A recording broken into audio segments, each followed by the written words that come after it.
नमस्कार साथियों, मैं आशीष स्वागत करता हूं आप सभी का तक्षशिला यूके में।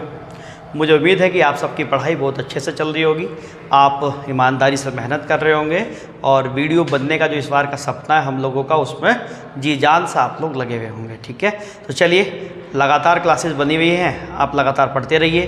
प्रीवियस ईयर जो सीरीज़ है वो लगातार आ रही है, हिंदी जल्दी शुरू करवा रहे हैं। ठीक है, इसके अलावा उत्तराखंड और जीएस को लगातार लेके आ रहा हूँ। लगातार पढ़िएगा, मेहनत करिएगा, आगे बढ़ना है। आज की क्लास में हम लोग देखेंगे, मैंने लास्ट क्लास में जब ज्योग्राफी में आप लोगों को पढ़ा रहा था तो ज्योग्राफी में मैंने मिट्टी शुरू करी थी, मृदा शुरू करी थी। हमने देखा था कि 8 प्रकार की मृदा है, जिसमें से 3 हिस्से में पढ़ा चुका था, जिसमें हम लोगों ने जलोढ़ मिट्टी देखा था, काली मिट्टी देखा था और लाल और पीली मिट्टी देखा था। आज उससे आगे बढ़ना। आज की क्लास में मैं मृदा को ख़त्म करूंगा और इसके साथ साथ अपर्दन वाला पार्ट जो है वो भी ख़त्म कर दूंगा। तो आज हम पूरी क्लास ज्योग्राफी की रखेंगे और इसे ख़त्म करने की कोशिश करेंगे। चलिए लास्ट तक बनना। देखिए, मृदा अपर्दन बहुत आसान सा होता है, वहाँ से एक सवाल अवश्य आता है। ठीक है, तो चलिए कोशिश करते हैं आज समझने की। आगे बढ़ता हूँ। तो तीसरी मिट्टी के बाद चौथा जो मिट्टी का क्रम है वो है लेटेराइट मिट्टी। लेटेराइट मिट्टी, देखिए एक बात मैं फिर से बताना चाहता हूँ कि अगर क्वालिटी में कोई इशू है तो कृपया करके देखिए, आप लोग उसका पिक्सल ज़रूर बढ़ा लीजिए। आप उसे 480, 540 या 720 पिक्सल पर देखेंगे तो क्वालिटी सही रहेगी। देखिए थोड़ा सा हम इतने स्तर पर नहीं है कि हम कैमरे का इस्तेमाल करवा पाएँ, या अभी हम इतने बड़े लेवल पर नहीं हैं। कभी भविष्य में आप लोगों का साथ रहा तो वहाँ पहुँचेंगे ज़रूर, तो तब आपको इन सब समस्याओं से निदान दिलाएंगे। लेकिन अभी आप लोग थोड़ा सा साथ दीजिए हमारा। हम अपने स्तर से पूरी कोशिश कर रहे हैं कि जो बेहतर से बेहतर कर पाएँ वही आपके लिए कर दें। ठीक है, तो आप पिक्सल बढ़ा करके उसे देखिएगा ज़रूर। ठीक है, चलिए शुरू करते हैं मैं बात को। लेटेराइट मिट्टी यानी कि ये आपकी चौथी मिट्टी है और इसी मिट्टी का एक और नाम। देखिए मिट्टी में इंपॉर्टेंट बात जो ध्यान रखना वो ये होती है कि मिट्टी के ना अलग अलग नाम होते हैं, अलग अलग मिट्टी के, तो उन्हीं मिट्टी के नाम से पुकारा जाता है उसे। तो ये मिट्टी कहलाती है मखरली मिट्टी। ठीक है, लेटेराइट मिट्टी को एक तरीके से मखरली मिट्टी भी कहते हैं। ठीक है बेटा, मखरली मिट्टी। ठीक, अब ये मिट्टी क्या है, कहाँ मिलती है, इंपॉर्टेंट बात है। तो ऐसी मिट्टी जो आपको देखने को मिलेगी ये वहाँ मिलेगी जहाँ तापमान क्या हो, उच्च हो, उच्च तापमान हो। ये मिट्टी आपको वहाँ मिलेगी जहाँ तापमान ऊपर हो और बारिश जो है, वर्षा जो है वो अत्यंत पड़ती हो या वर्षा की मात्रा भी ज़्यादा। ठीक है, तो ऐसे क्षेत्र कौन से हैं? अगर आप देखोगे भारत के मैप में, छोटा सा आपको दिखाऊं तो यहाँ कोने पे क्या है, केरला है। क्या है? केरल। ये केरल ऐसा इलाका है जहाँ बहुत ज़्यादा बारिश होती है और बहुत ज़्यादा धूप भी पड़ती है, तापमान भी उच्च होता है। तो यहाँ ऐसी मिट्टी देखने को मिलती है, ऐसी मिट्टी का प्रसार देखने को मिलता है। दूसरी बात, इसके तट को बोलते हैं मालाबार तट। तो मैं कह सकता हूँ कि मालाबार तटीय क्षेत्र जो होते हैं, उन तटीय क्षेत्रों में इस मिट्टी का जो है वो ज़्यादा मात्रा में देखने को मिलता है, ज़्यादा मात्रा में प्रसार मिलता है। ठीक है, तो आप मुझे बताना कि बगल में तमिलनाडु है, तमिलनाडु के तट का क्या नाम है? ठीक है, जरूर बताना कमेंट सेक्शन में कि तमिलनाडु के तट का क्या नाम है। इसके अलावा अगर मैं आपसे बात करूं तो ये मिट्टी जो है इंपॉर्टेंट है, मालाबार तट पे मिलती है। दूसरी बात, यहाँ से पेपर में सवाल बनता है, ये जो मिट्टी है जब गीली होती है ना, तो गीली होने पे कैसी होती है, चिपचिपी। ठीक है, गीली होने पर चिपचिपी होती है और जैसे ही सूखती है तो सूखने पर ये हो जाती है सख्त, यानी कठोर, ईंट की तरह। ईंट देखिए ना आप लोगों ने, तो ईंट की तरह कठोर हो जाती है। इसलिए इस मिट्टी का जो इस्तेमाल करते हैं वो ईंट बनाने में करते हैं, यानी कि ईंट के उपयोग में इस मिट्टी का इस्तेमाल करा जाता है। पेपर में कई बार ये सवाल पूछा जाता है कि कौन सी मिट्टी है जिसका उपयोग हम ईंट बनाने में करते हैं, तो ये वाली मिट्टी है। इसके अलावा देखिए यहाँ पर अगर आप फसल की बात करोगे तो चाय की खेती हो जाती है, इलायची और काजू होता है। देखिए केरल वाली बात होती है तो यहाँ चाय, काजू और इलायची, ये आपको ध्यान रखना है, काजू स्पेशली। ठीक है, काजू का यहाँ पे उत्पादन होता है इस मिट्टी में ज़्यादा मात्रा में। दूसरी बात, महत्वपूर्ण बात जो है आप देख सकते हैं वो ये है कि इस मिट्टी का रंग जो है वो 2 तरीके से देखने को मिलती है मिट्टी, लाल भी मिलेगी आपको और सफ़ेद भी मिलेगी। ठीक है, ध्यान रखना आप लोग, लाल और सफ़ेद दोनों मिलती है। लाल इसलिए मिलती है क्योंकि इस मिट्टी में लौह ऑक्साइड की मात्रा जो है वो बहुत ज़्यादा होती है, इसलिए ये मिट्टी लाल होती है। और सफ़ेद इसलिए होती है कि केओलिन होता है। ठीक है, केओलिन, केओलिन के होने के कारण। केओलिन का मतलब एक तरीके से पहाड़ी डांडा बोलते हैं इसे। ये एक तरीके का वाइट पदार्थ होता है, इसकी बहुतायत होने की वजह से इसका रंग कैसा होता है, सफ़ेद होता है, या इसी को चीनी मिट्टी भी बोलते हैं। ठीक है, इसी का दूसरा नाम क्या होता है, चीनी मिट्टी।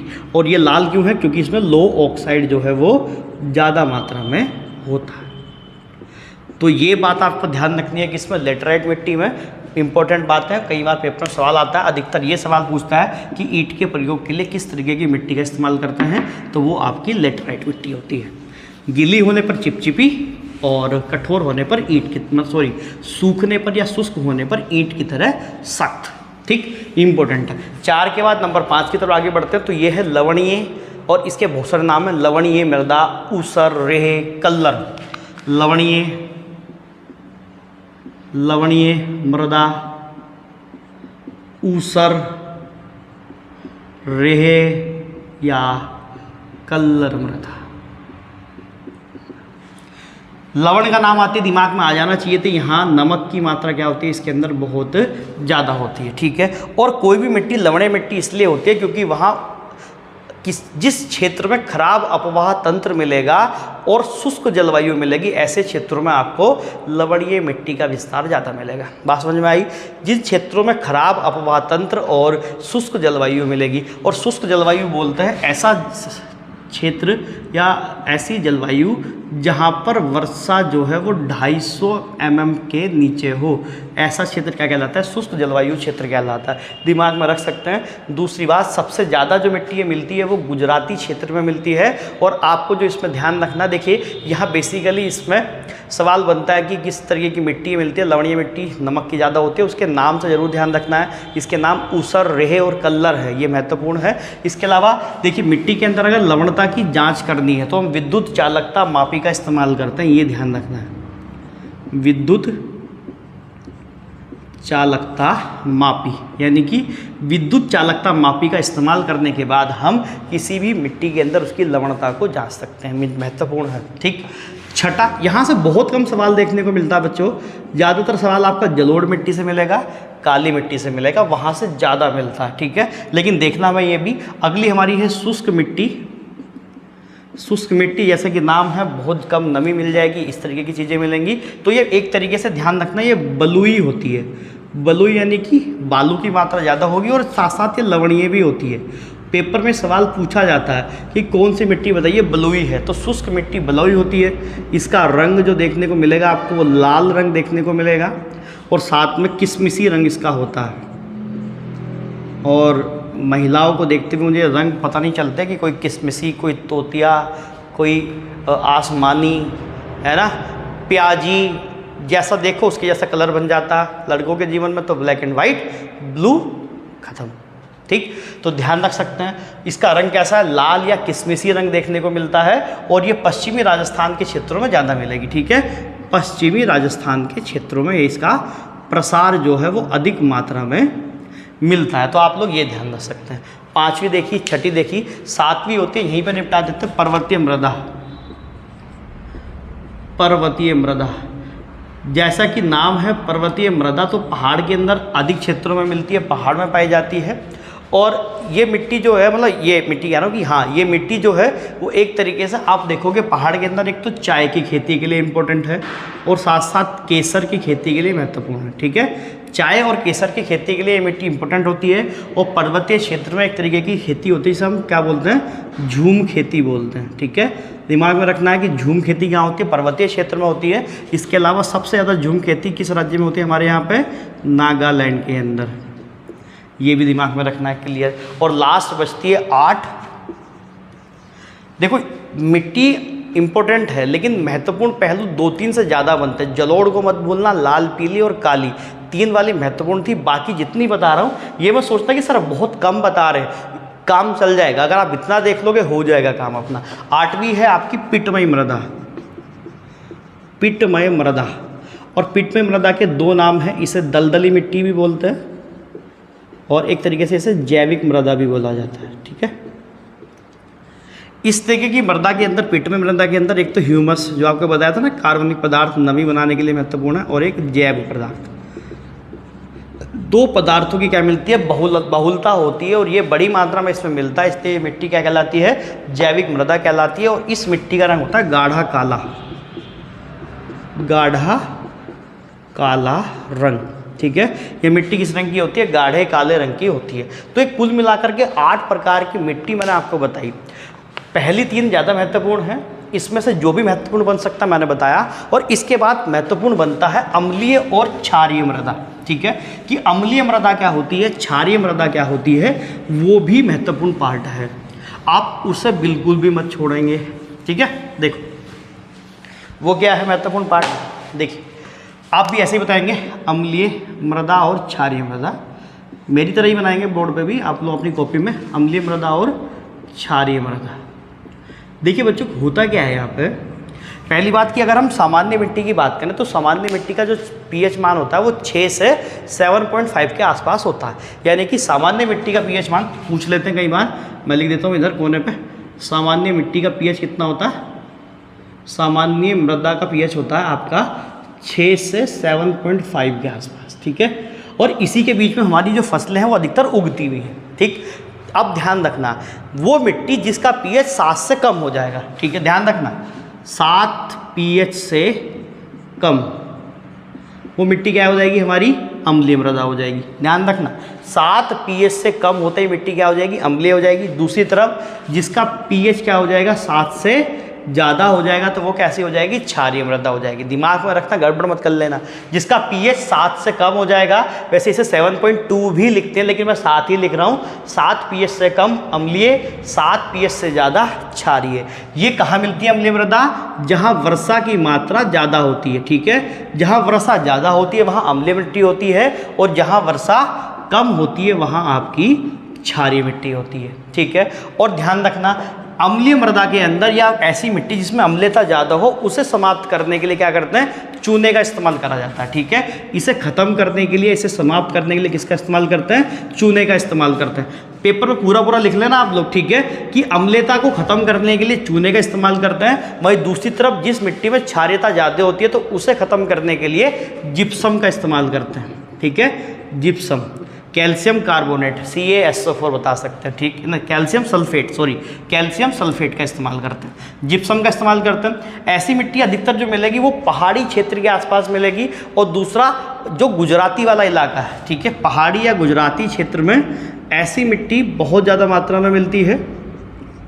और क्षारीय मिट्टी आपकी उत्तर प्रदेश वाले एरिया में ज़्यादा मिलती है। देखो यहाँ से सवाल बनता है, एक तो पीएच को लेकर के सवाल बनता है, और दूसरा कि क्या मिलाना चाहिए, अम्लता को ख़त्म करने के लिए चूने का इस्तेमाल करिए और क्षारीयता को ख़त्म करने के लिए जिप्सम का इस्तेमाल कर दिए, ठीक है। महत्वपूर्ण बात हो जाएगी। चलिए अब मैं आगे बढ़ रहा हूँ। यहीं पे एक और टॉपिक जो है वो महत्वपूर्ण है और यहाँ से कई बार पेपर में सवाल बनता है, बच्चे गलती करके आ जाते हैं, हालांकि बहुत आसान होता है। चलिए समझने की कोशिश करते हैं। सबसे पहली चीज़ यहाँ पे है कि मृदा अपरदन क्या होता है, ठीक है, सोइल इरोजन, मृदा अपरदन। देखो मोटी मोटी बात मैं आपको बताऊं, हमने पूछा था कि मृदा क्या है, तो मृदा के ऊपर एक परत होती है, वही जिसमें आपका मृतिका, गाद, बालू, बजरी वगैरह देखने को मिलती है। तो उसका कटाव हो जाना, उसका टूट टूट कर बिखर जाना, उसका छीन हीन हो जाना, वो सब क्या कहलाता है, मृदा अपरदन कहलाता है। मृदा अपरदन के कारण बहुत सारे हो सकते हैं, जिसमें से 2 मुख्यतः अगर हम पकड़ें तो पहला है मूसलाधार वर्षा का होना, दूसरी बात है पेड़ों का कटाव होना। पेड़ों के कटाव से भी मृदा अपरदन बड़ी मात्रा में होता है। इसके अलावा बांध का निर्माण या बड़ी बड़ी बिल्डिंगें बनना, ये भी कारण है। खेतों में रसायनों उर्वरकों का बहुत ज़्यादा इस्तेमाल, ये भी एक कारण बनता है। तो ये भी आप ध्यान रख सकते हैं। देखिए यहाँ से मोस्ट इंपॉर्टेंट चीज़ क्या है, वो ये है कि इसके 4 प्रकार का अपरदन होता है कुल मिलाकर के, ठीक है। यहीं से सवाल बनता है, जरा समझने की कोशिश करते हैं। मृदा अपरदन कुल मिलाकर के 4 प्रकार का होता है। पहला होता है आसफाल अपरदन, ठीक है, आसफाल अपरदन। ये क्या होता है, हमने देखा था कि मृदा एक तरीके से 4 चीज़ों से मिलकर के बनी है। मैं यहीं पे डाल देता हूँ। 4 चीज़ें क्या थी, एक थी आपकी मृतिका, दूसरी गाद, तीसरी थी बालू और चौथी थी बजरी।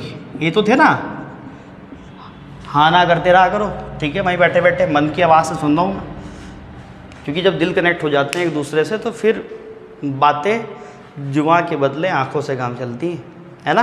तो वहीं से हाँ ना करते रहा करो यार, थोड़ा सा लाइक वाइक करते रहा करो, दिल खुश रहता है हम लोगों का भी। तो मृदा अपरदन आसफाल अपर्दन, ठीक है, ये पहला पार्ट होता है, यानी कि मिट्टी के ऊपर जो पहली परत है, एक तरीके से मैं कहूँ वो 4 चीज़ों से मुख्यतः 4 अवयव उसमें मिलेंगे, 4 कण मिलेंगे।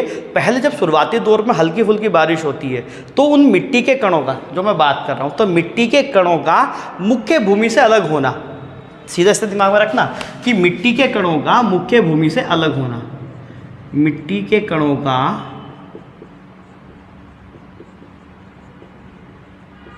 मुख्य भूमि से अलग होना। बात क्लियर है कि मिट्टी के कणों का मुख्य भूमि से अलग होना क्या कहलाएगा? आसफाल अपर्दन कहलाएगा। क्लियर? यहां से सवाल नहीं बनता। दूसरा होता है परत अपर्दन।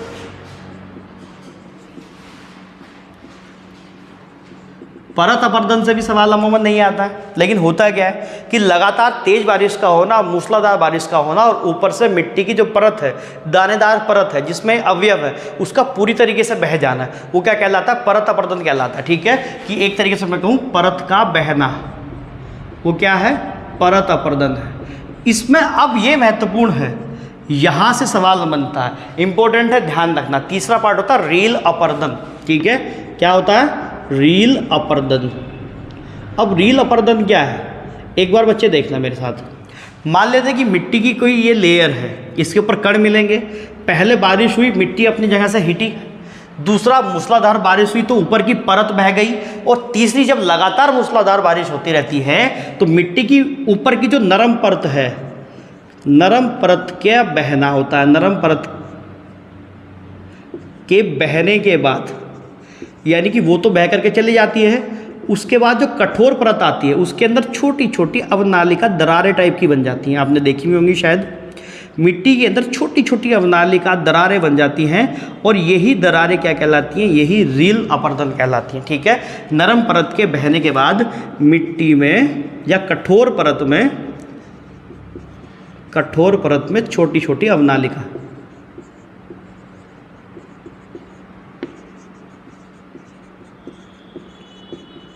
ये क्या कहलाती हैं? ये रील अपर्दन कहलाती है। बहुत इंपॉर्टेंट है, पेपर में पूछता है कि निम्नलिखित में से किस अपर्दन के कारण मिट्टी में छोटी छोटी अवनालिकाओं का निर्माण होता है। बच्चे बेहोश हो जाते हैं जिसे नहीं पता होता, और मैं चाहता हूं कि आप बेहोश ना हों, जिंदे वापस लौट के आएँ, और मुझे लड्डू भी तो खिलाने हैं आप लोगों ने। ठीक है, इसलिए परत अपर्दन, आसफाल अपर्दन और रील अपर्दन, तीनों बातें क्लियर हुई। चौथा बचता है, इंपॉर्टेंट है, अवनालिका अपर्दन। यहीं पर बता देता हूँ। ठीक है, चौथा है अवनालिका अपर्दन। अवनालिका अपर्दन। अब देखो, एक दूसरे से जुड़े हुए हैं। पहले में क्या हो रहा है कि हल्की हल्की बारिश हो रही है, मिट्टी के कण निकल रहे हैं, मुख्य भूमि से अलग हो रहे हैं। दूसरी में पूरी परत ही निकल जा रही है। तीसरी में कठोर परत के अंदर छोटी छोटी अवनालिका बन जाती हैं। और चौथे वाले पार्ट में, यानी कि अवनालिका अपर्दन के अंदर क्या होता है कि जब पानी का स्तर बढ़ता, बहुत बड़ी मात्रा में पानी बढ़ रहा होता है, तो जैसे ही ढलान से पानी नीचे की तरफ आता है तो उसका वेग बढ़ता है। वेग बढ़ने के अंदर उसके अंदर गतिज ऊर्जा बढ़ती है, और वही ऊर्जा जब पृथ्वी पर गिरती है, यानी मिट्टी के ऊपर गिरती है, तो बड़े बड़े गड्ढों का निर्माण करती है। तो ऐसे अपर्दन जिसमें बड़े बड़े गड्ढे बन जाते हैं, उसी को बोलते हैं अवनालिका अपर्दन। ठीक है, बड़े बड़े गड्ढों का बनना, बड़े बड़े गड्ढों का बनना। और ये भी पेपर में आता है। ठीक है, पूछते हैं कि बड़े बड़े गड्ढे किस अपर्दन की देन है, और ये भूमि किस लिए उपजाऊ नहीं रहती या कृषि योग्य नहीं रहती है। ऐसी भूमि क्या हो जाती है? कृषि योग्य नहीं रहती है। बड़े बड़े गड्ढे हो जाएंगे यार, कृषि कैसे कर पाएंगे, है ना? सीधी सी बात है, ऐसी भूमि कृषि योग्य नहीं रहती है। चारों मैंने अपर्दन बताए, मृदा अपर्दन बताई। यहीं पे बताना नीचे कि आपने चंबल घाटी का नाम सुना होगा। ये पेपर में सवाल आता है, बहुत प्यार पेपर में सवाल देखने को मिलता है कि चंबल घाटी में बड़े बड़े गड्ढे हैं, वो पूछते हैं कि वो किस अपर्दन की देन है या किस अपर्दन के कारण बनते हैं। तो आप समझ जाओगे बड़े बड़े गड्ढे अवनालिका अपर्दन की देन है। तो बताना कि चंबल घाटी में बड़े बड़े गड्ढे जो हैं वो अवनालिका अपर्दन के कारण है। अवनालिका अपर्दन के कारण है। आई थिंक ये बात बिल्कुल क्लियर रही होगी। चारों अपर्दन देखे आप लोगों ने, आसफाल देखा, परत देखा, रील महत्वपूर्ण है, ये जरूर ध्यान रखेंगे, और अवनालिका महत्वपूर्ण है, वहाँ से ज़्यादा सवाल नहीं बनता, ठीक है। इसके बाद एक लास्ट चीज़ इसमें बचती है और ये खत्म हो जाएगा। वो कई बार आपने पेपर में देखा होगा, यूकेपीएससी का इंपॉर्टेंट है, यूकेपीएससी कई बार पूछता है नाइट्रोजन स्थिरीकरण, ठीक है। बस वो और बता देता हूँ, फिर ख़त्म कर देते हैं। नाइट्रोजन स्थिरीकरण, नाइट्रोजन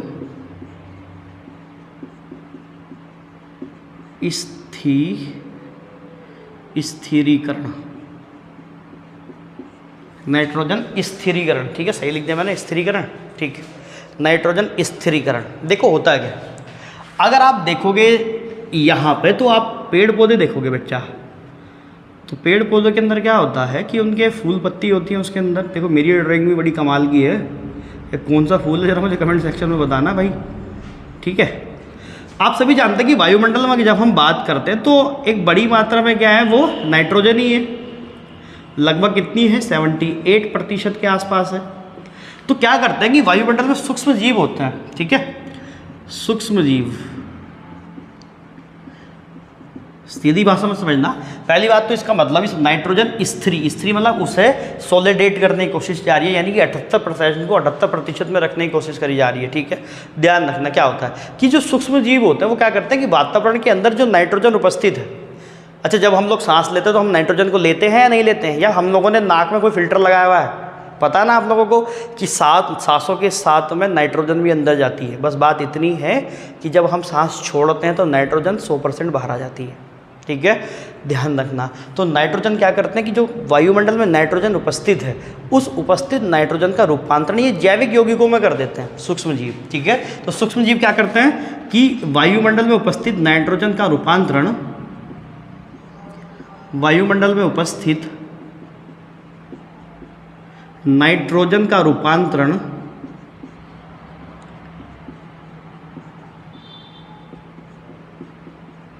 नाइट्रोजन का रूपांतरण किसमें होता है,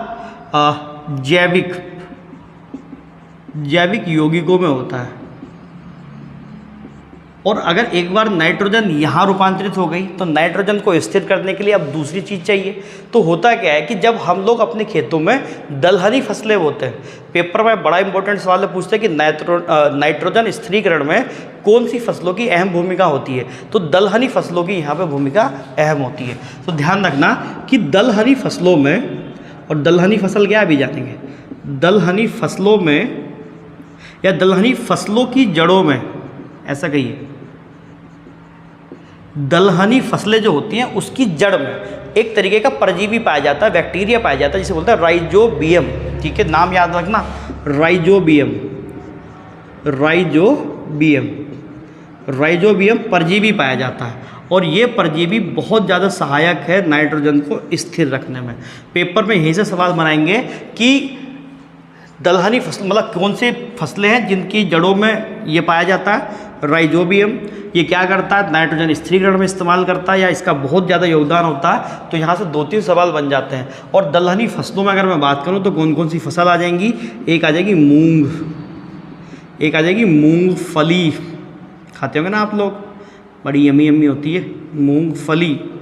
आप उड़द बना सकते हैं, सोयाबीन कर सकते हैं, उड़द, सोयाबीन, तो ये सब फसलें कैसी हैं, दलहनी फसलें। तो अरहर की दाल हुई जैसे, तो ये भी आप डाल सकते हैं। मटर हुई, वो भी किसकी फसल, दलहन की फसल। मटर और अरहर डालना चाहो डाल दो, चलो मैं ही डाल देता हूँ, मटर और अरहर। तो ये होता है सारा इस्तेमाल किसमें, नाइट्रोजन स्थिरीकरण में। मृदा वाला पार्ट आज के लिए समाप्त होता है। मुझे उम्मीद है कि आपको बात समझ में आई होगी, आपने बड़ी हिम्मत से पढ़ा भी है और बड़ा आपका सहयोग मिल रहा है। वैसा ही प्यार बनाए रखिए, मेहनत करिए और अपने सपनों को हमें साकार करना है। आप और हम मिलकर के बहुत आगे जाएंगे, मुझे उम्मीद है। जो भी, और देखिए एक अच्छी खबर भी सामने आ रही है, मैं डिटेल बात करूंगा उस पर, कि अभी 1550 हो सकता है कि पुलिस की वैकेंसी देखने को मिले, जैसा कि हम अनुमान भी लगा रहे हैं। तो उसको लेकर के अलग से बात करेंगे, डिटेल में बात करेंगे, अलग से बैच अनाउंस करेंगे, अलग से बैच चलाएंगे और उसमें बिल्कुल डिटेल से पढ़ाएंगे। देखो ठीक है। तो वो अलग चर्चा भी विषय रहेगा, उसे भी थोड़े दिन जरा 1-2-4 दिन का अभी गैप लेते हैं वहाँ पे, पहले वीडियो को देखते हैं और वीडियो को मन लगा करके निकालना है हमें, ठीक है। चलिए फिर मुलाकात होगी आपकी हमारी अगली क्लास में, तब तक के लिए बहुत बहुत धन्यवाद। जय हिंद।